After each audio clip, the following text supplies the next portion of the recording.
Welcome to The Abundance Project, the podcast where together we hack the game of life to manifest more abundance in business, love, money, and freedom. I'm your host, Tess, a six-figure business owner, a fiance, a hot dog mom, and a woman who, just like you, is navigating the journey of compounding abundance every single day. In each episode, we'll dive into practical strategies, inspiring stories, and actionable tips to help you unlock your fullest potential and create a life overflowing with abundance. Whether you're looking to elevate your career, deepen your relationships, achieve financial freedom, or simply find more joy and fulfillment, you're in the right place. So join me on this adventure as we learn, grow, and manifest abundance together. Let's get into the episode. Hello guys, I am so excited to do another solo episode with you guys today. Before we get into our mini series of the laws of the universe, which I mentioned in my last solo episode would be coming soon, before we do that, I want to speak about the ego. Basically, the ego is your inner opponent, but it's also your protector, but it's also your teammate. I think a lot of people really get the ego mixed up, and a lot of people want to try and completely get rid of the ego, which one will never happen. And two, you actually don't want it to happen, because without the ego, we cannot grow, we cannot evolve, we need it. It helps us. However, we want to firstly understand it, because you can't really use a tool to its full capacity until you understand something. And I think a lot of people in the personal development world throw around the word ego, but maybe don't necessarily know what it actually fucking is. So let's go in deep. I do have some slides up above me. You won't be able to see them. I've just got them there to kind of keep me on track, because there is so much that I could say about the ego, and these slides that I've made are from a very old course that I did called Extraordinary. You can't purchase it anymore, so I'm definitely not trying to sell you here. But I like I said in the first episode, I really want the podcast to be a place where I can give you the foundational things, the foundational elements of personal development. And then in my work, my paid containers, we can go so much deeper. So I think it's really cool to be able to have this here for you. So what the fuck is the ego? What is your ego? The ego is not old mate at the gym grunting. In fact, he probably has less ego than most little people pleaser women walking around do. So understanding the ego, I created this diagram, and I'm going to explain it to you when I did my program Extraordinary. And basically we have our whole self, the innocent, true whole self that we were born as. And when we get into the laws of the universe, I'm going to talk about the law of oneness. But basically when you're born, or before you're born, because like you actually get conditioned in as a fetus, which is fucking wild. But you are unconditioned, you are pure, you are whole, you are everything, and nothing is good, nothing is bad, you just are. You are a ball, a bundle of fucking possibility, right? And then you get conditioned. You get brought up. Generally, a lot of your conditioning happens between the ages of 0 to 7. And that is because our brains cannot understand duality until the age of 8. What the fuck is duality? Duality is being able to see two truths existing at once. It's a bit of a paradox, right? It's both this and that exist at the same time. However, up until the age of 8, we think in black and white. So we think, okay, if I should have prepared some scenarios. We're in the deep end, guys. If mum says she doesn't like the top that I'm wearing, then she thinks that I'm ugly and I'm not beautiful and I suck. Or if that kid says this to me, then it means this. We can't understand paradoxes. We can't understand complexities. If mum is angry, then I did something wrong. I'm bad. okay, never do that behavior again because then I won't receive love. Like, we don't know that we're thinking this way, but this is how the brain is thinking. So what happens is our whole self, we split. From conditioning, we split into our concept of self. That is who we think we are and who we think we need to be in order to receive love and acceptance and belonging. And these things are these are good. We get to use these things as tools, but we want to understand it. So we become our concept of self, and then we become our shadow self.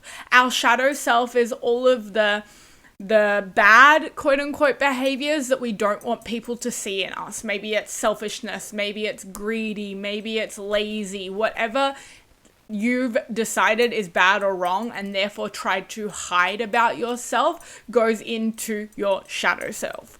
Now, if you are interested in modalities, Gene Keys is a really, really cool one to dive into because it basically describes how everything, every behavior, every trait, whatever, can be expressed on a shadow frequency or a gift frequency. So laziness, for example. Laziness isn't inherently wrong and bad, but majority of society has cast it away as a bad trait to have. But what's really powerful about being lazy is that you actually get to rest, you actually get to nourish, you actually get to rejuvenate, so that when it is time to go, you are on full ball. You are absolutely in it and focused because you've let yourself be lazy. Laziness leads us to a lot of efficiency, a lot of systemizing things. Lazy can be a very high frequency gift when we express it that way. But when we try to hide that part of ourselves, it goes into our shadow self. So where does the ego come into this? We split into our concept of self and into our shadow self, and our ego tries to keep that split. It tries to protect us. It doesn't want anyone to see the shadows within us because it wants to maintain love. It wants to maintain acceptance, belonging. The ego doesn't want to be rejected, abandoned, judged, humiliated, any of these things. So what happens is, in its fucked up way of trying to protect you, the ego does to yourself what you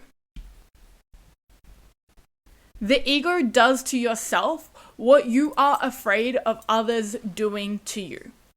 This is why people will abandon themselves, abandon their desires, abandon what they want, abandon their boundaries in a relationship because they're afraid of somebody else abandoning them.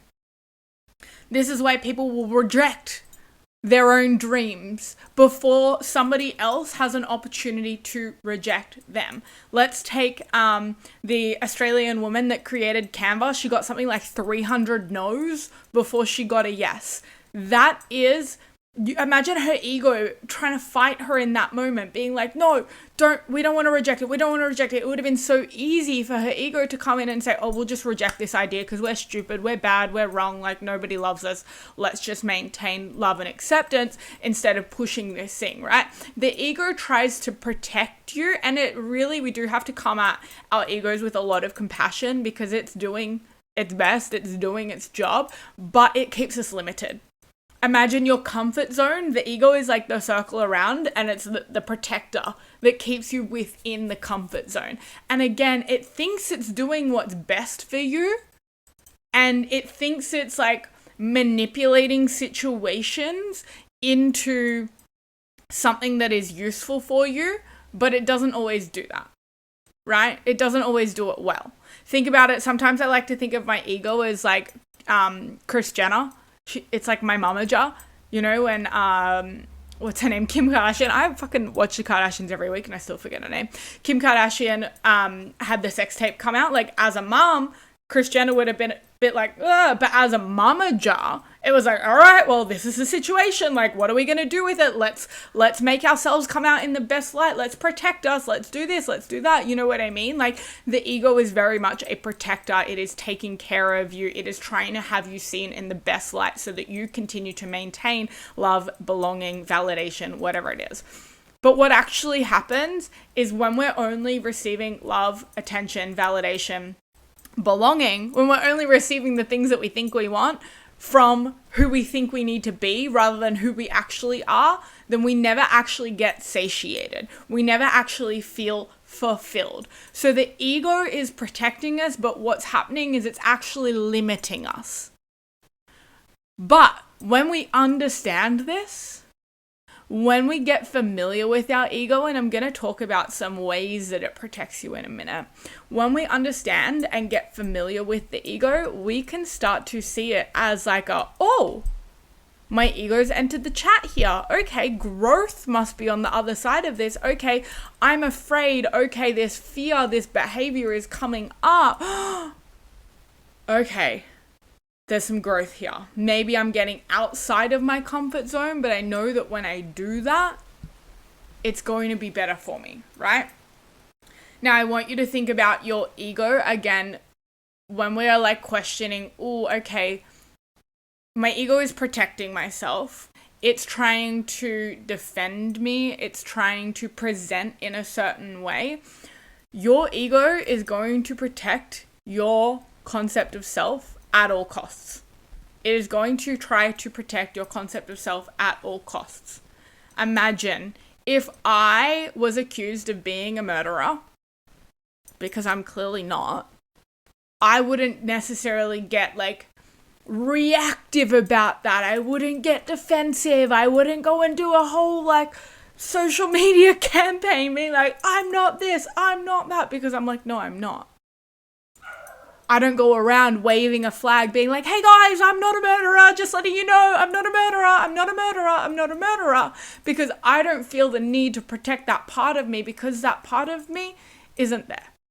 Or because I am, if we go from the perspective of you are everything and you are whole and you have everything inside of you, do I murder the ants in my house? Yeah. Am I okay with that part of myself? Yeah. Amazing. Great. Whatever. It's neutral.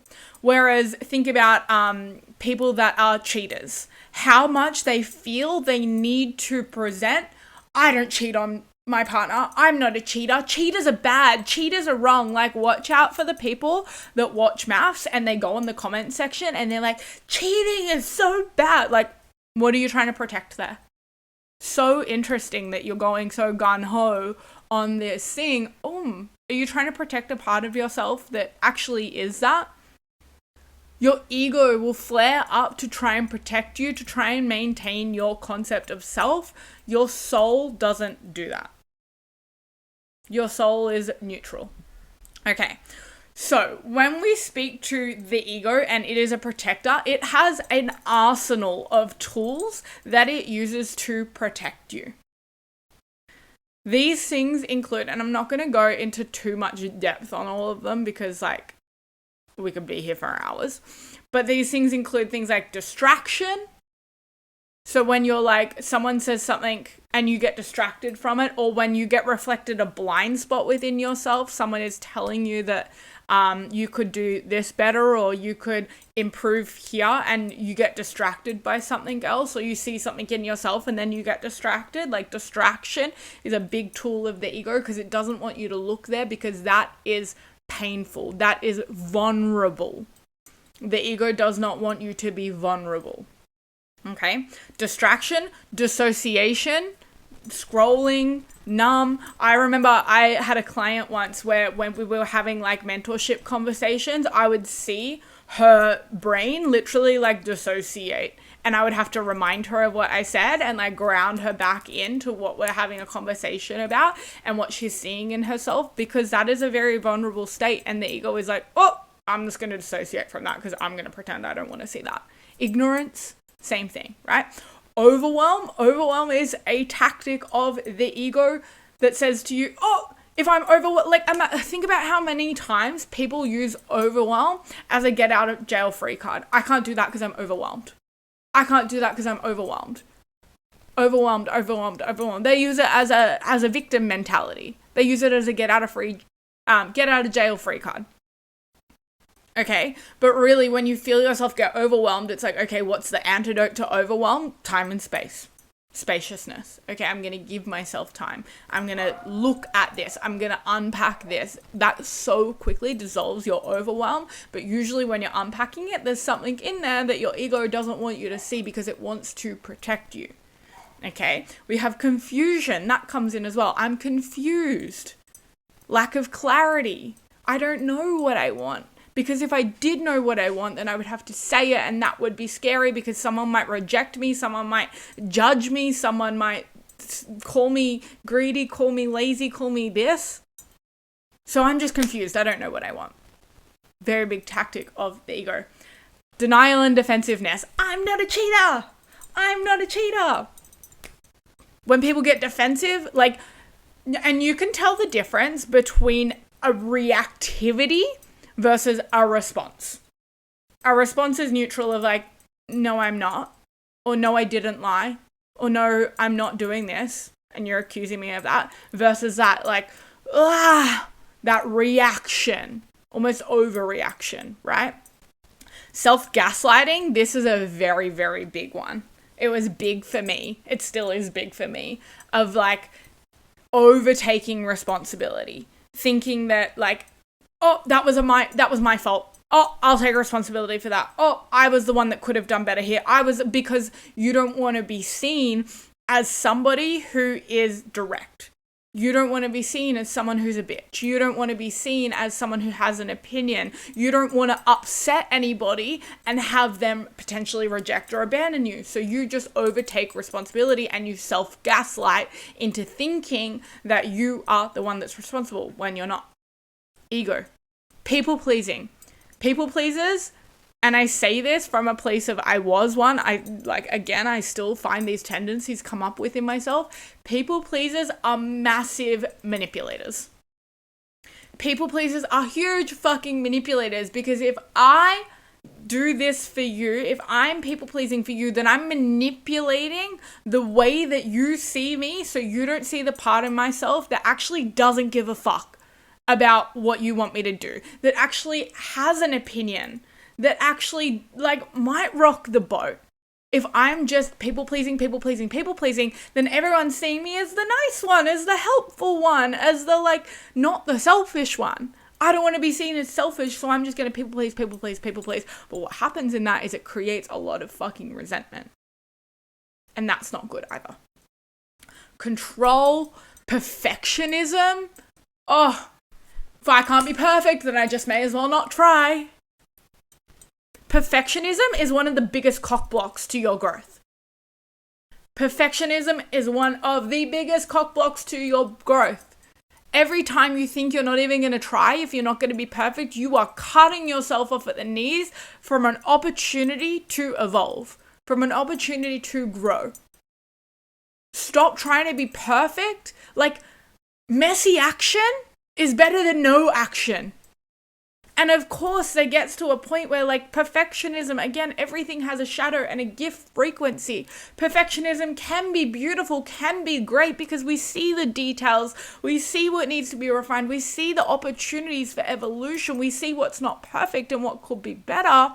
But if your perfectionism is your limitation, then you are cock blocking yourself from growth. You need to use it as a gift, not as a shadow. Perfectionism is a big tool of the ego, and that's something that you might want to check in with of like, okay, do I just need to fucking do this and then I can do it again and I can make it better every time? If you're starting a podcast, for example, don't wait until you have the perfect episode to release it. Fucking go. If you're on social media, don't wait till you have the perfect post to post it. Fucking go. Messy action is so much better than inaction. And then you can refine and make it perfect along the way. Shame.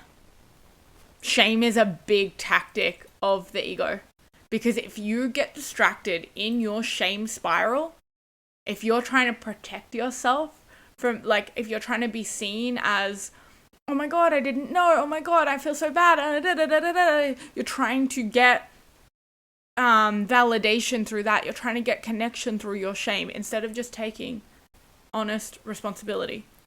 Shame is going to be, again, a cock block to your growth. And the antidote to shame is curiosity.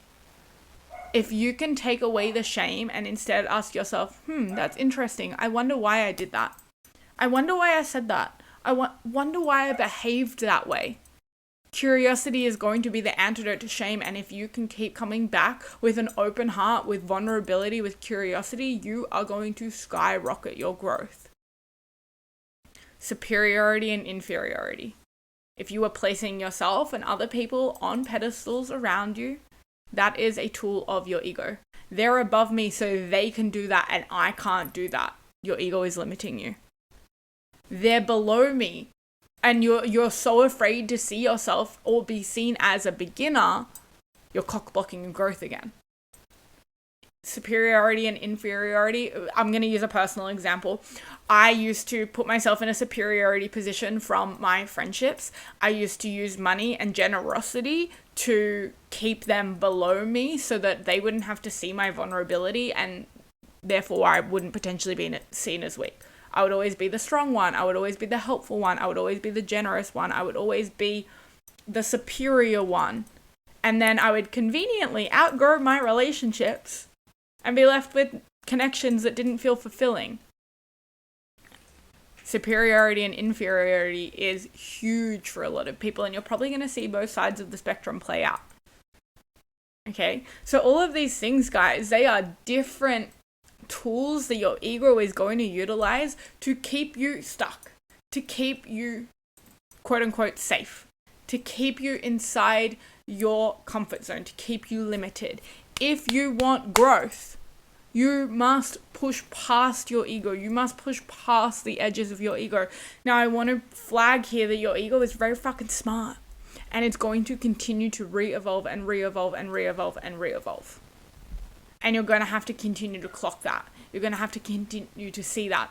But you get to ask yourself, okay, what does my ego look like right now, in my life right now? How do I react when someone reveals a blind spot? What parts of myself do I present when I'm meeting someone for the first time? What parts of myself do I hide when I'm talking to a new friend or a new employer? And it's none of these things are bad. It is just data on ourselves. How do you react when somebody misinterprets you? How do you react when someone online judges you? What is your reaction? We get to see our ego play out and we get to collect data on it so that we can see what we're doing. We can understand ourselves deeper. And when we start to get familiar with the ego, we start to go, oh, okay, my ego's coming up here. Interesting. There must be some growth on the other side of this. There must be a blind spot that I'm not seeing in myself. There must be opportunity for some healing to happen here. Because we get a lot of wounds when we're younger. We got abandoned when we were 3 and then abandoned for 5 minutes, and our 3-year-old mind took that as I'm left forever and I must take care of myself and nobody else. So then we have this wound, and then every time that wound gets reopened by something outside of us, the ego tries to protect it. When you start to go, oh, I have this wound and I can take responsibility to heal that, it is so freeing. So fucking freeing. You finally feel like you get to live your life for yourself. And again, when you go unconscious, your ego is going to re-evolve. It's going to rear its head again and you're going to see it, and that's beautiful. But our ego is that opposition character that's pushing us to evolve, that's pushing us up the ladder, that's pushing us to get better. Think back to the first episode where we spoke to viewing life like it's a game. You can't evolve if you don't have an opponent. There's always a villain in the story. There's always a development, right? There's someone pushing you to grow, to get better. And the villain, every level, it comes back, new level, new devil, or same devil, different outfit.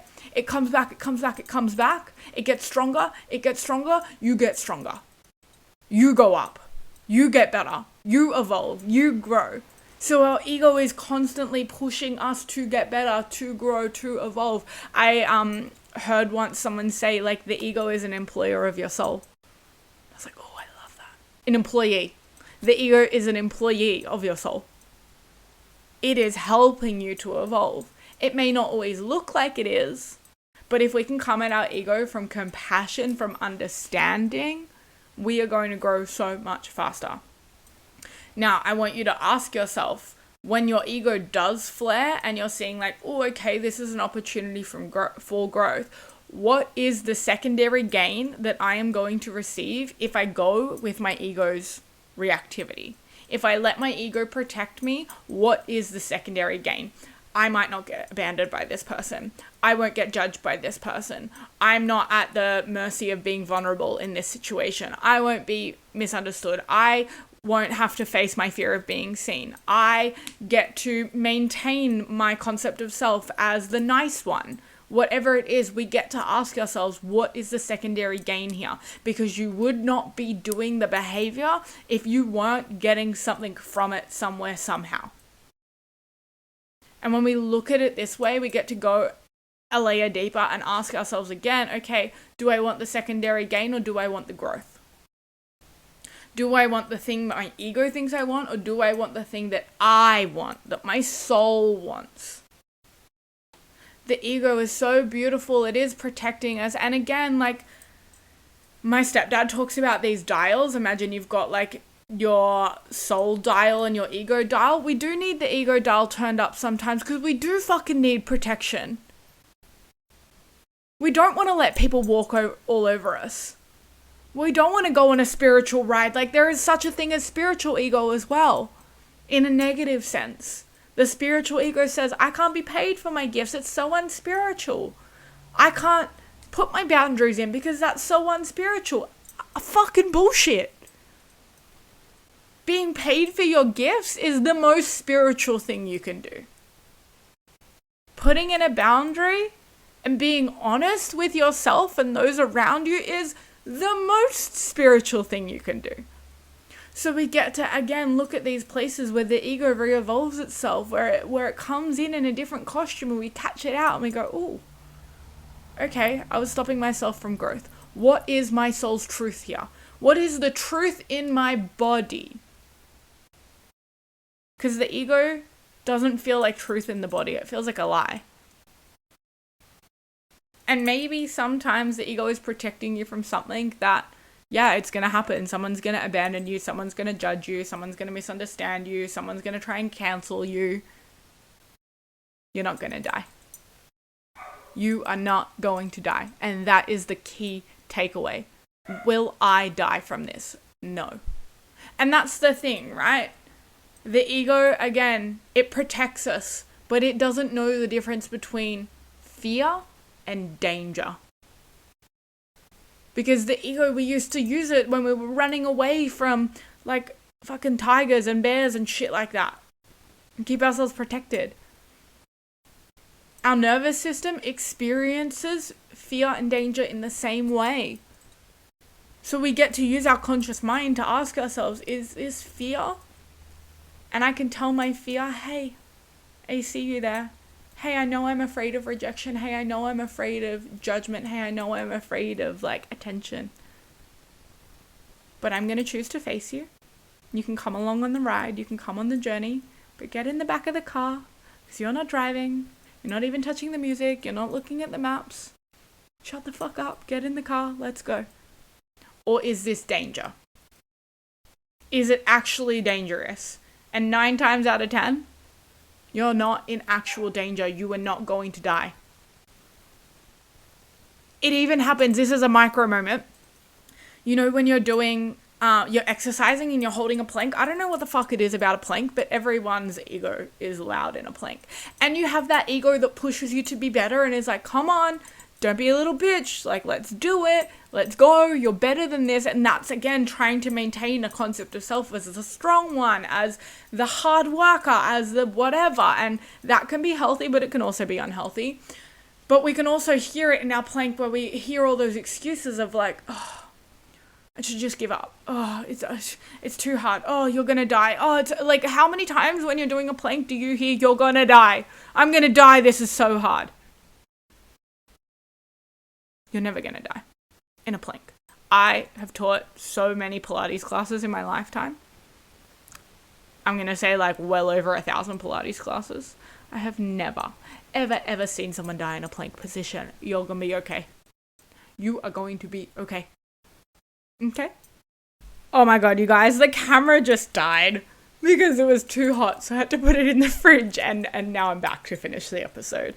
But we need to train that ego. We need to get familiar with it. We need to understand it because, like I said, it is a very powerful tool for your growth. Because once you know that it's there, once you know its go-to actions, once you're familiar with it, you get to see things instead of as fear, as opportunities for growth, as something beautiful is on the other side of facing this. And that is what I want for you. I want you to fully understand what your ego is and that it's not a bad thing. It's not something to be afraid of. Yeah, it is trying to protect you, but it's trying to protect you from growth. And that's what you want. So let's go for it, right? So my loves, I want you to start questioning for yourself. I listed off some questions that you get to ask. Just contemplate or journal on them if you so please, of what is my normal reactivity? Like, how do I normally behave when I get reflected a blind spot? How do I normally behave when something doesn't go my way? How do I normally present myself when I'm meeting someone for the first time? Like, starting to get curious, we start to see our concept of self, we start to see our reactivity, and we start to collect data so that we can use this when we are in our conscious mind and we are seeking growth in our lives. Remember, your ego is working for your soul.